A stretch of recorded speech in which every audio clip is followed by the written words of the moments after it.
All rise.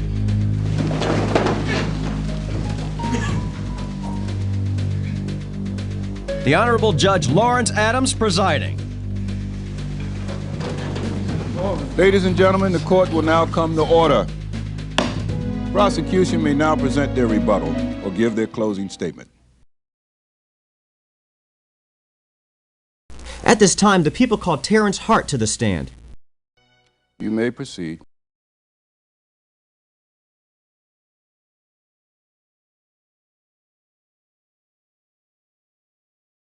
Did you work on the afternoon of July 22nd as a parking valet at the Pig and Whistle? Yes, I worked that day from 11 until around 9 that night.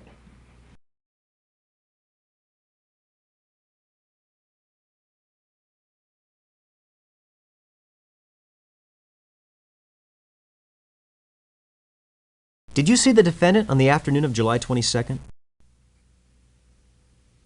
Yes, I got his car because he was leaving. It was a white pickup. He was all upset when he came out because he lost his car keys. He forgot he had given them to the valet service. That's what the problem was.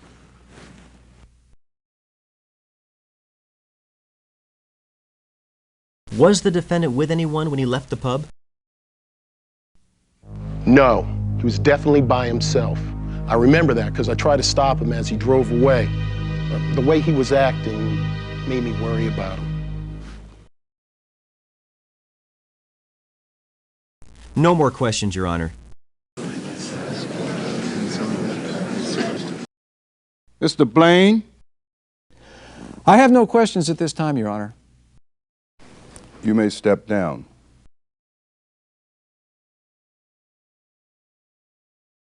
The people call Linda Rutman to the stand. You may proceed.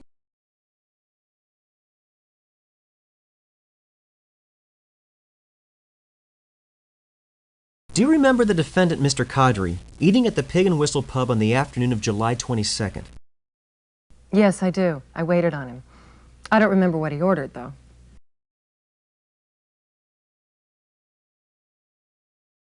Do you recognize this order ticket? Yes, that's an order ticket from the Pig and Whistle I wrote on July 22nd.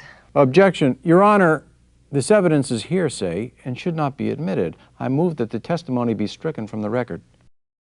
Counselor, what is your legal response?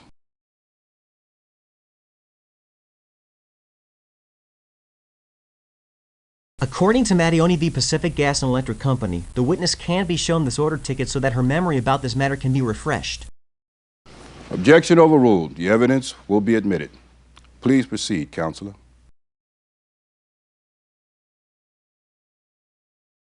Does this ticket refresh your recollection of Mr. Kadri's meal? Yeah. He sat alone at table 13. He ordered a New York steak with a baked potato and 2 bottles of Cabernet Sauvignon.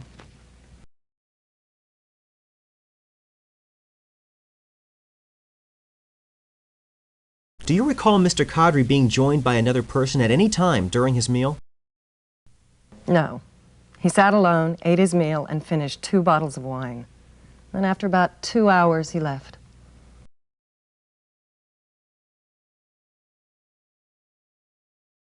Is the man you observed drinking 2 bottles of wine by himself on the afternoon of July 22nd in this courtroom right now? Yes, it's that man right there. No more questions, Your Honor. Mr. Blaine? Did the DA's office threaten to shut down the restaurant if you did not testify on their behalf? No. Don't be ridiculous. No further questions. You may step down. Ladies and gentlemen of the jury, Faisal Kadri faces the charge of driving while under the influence of alcohol. You have seen scientific evidence that proves that at the time of his arrest, Mr. Kadri's blood alcohol content while driving a motor vehicle was 0.17, well above the legal limit. The field sobriety tests indicate that Mr. Kadri's motor skills were insufficient for him to be operating a motor vehicle with the same care and caution as a sober person. Terence Hartt testified that Faisal Kadri was alone when he drove away from the Pig and Whistle. No one but Mr. Kadri ever saw this phantom dining companion he claims was driving when the accident occurred. You have heard Linda Rutman, a waitress at the Pig and Whistle, testify that Mr. Kadri drank 2 bottles of wine on the afternoon of July 22nd. Mr. Kadri admitted to the court that he had been drinking. He either will not admit how much wine he actually drank, or he was so drunk that afternoon that he can't even remember how many bottles he consumed. Ladies and gentlemen, driving while intoxicated is a crime that leads to the deaths of thousands of innocent people every year. After having carefully examined the evidence, I am certain you will find Faisal Kadri guilty as charged. Mr. Blaine. Ladies and gentlemen of the jury, the evidence has shown that Faisal Kadri is not guilty of the crime of driving under the influence of alcohol. Mr. Kadri has obviously been set up by the police, who are afraid of being sued for false arrest. There is a reasonable doubt whether Mr. Kadri was even driving the vehicle which sustained the accident on July 22nd, and therefore he should be found not guilty of this crime. The claims of the witnesses remembering Mr. Kadri on that afternoon were made by people who daily provide service for many customers, often at a frantic pace. And their testimony, while probably sincere, should be taken with a large degree of skepticism. How many of you remember in your own lives the events of July 22nd? Drunk driving is a serious offense, which should be treated severely. However, innocent people deserve to be protected from improper punishment. I implore you to carefully examine the evidence that has been put before you and find my client not guilty.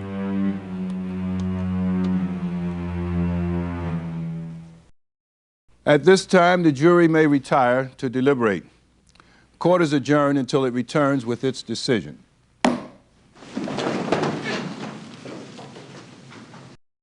I liked watching the prosecution ram those legal citations down the defense's throats. I like the way the prosecution kept those questions coming. He never let up. I'm still not convinced we have the right person on trial here. The prosecution strung together some pretty good questions. I haven't seen this many tests since grade school, but I'll tell you, it really did help support its case. All the prosecution's evidence looked good to me. You gotta hand it to the prosecution. Those witnesses all seem to support his case. I didn't see enough evidence that the crime took place the way the prosecution said it did. Hey, I just got word the jury reached a verdict, so why don't we go back to the courtroom and see if you pushed all the right buttons.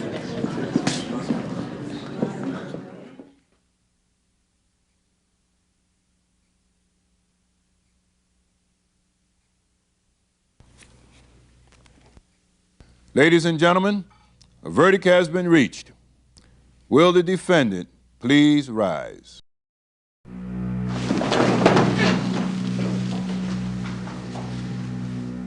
Ladies and gentlemen, the jury finds the defendant, Faisal Kadri, guilty of the charge of driving under the influence of alcohol.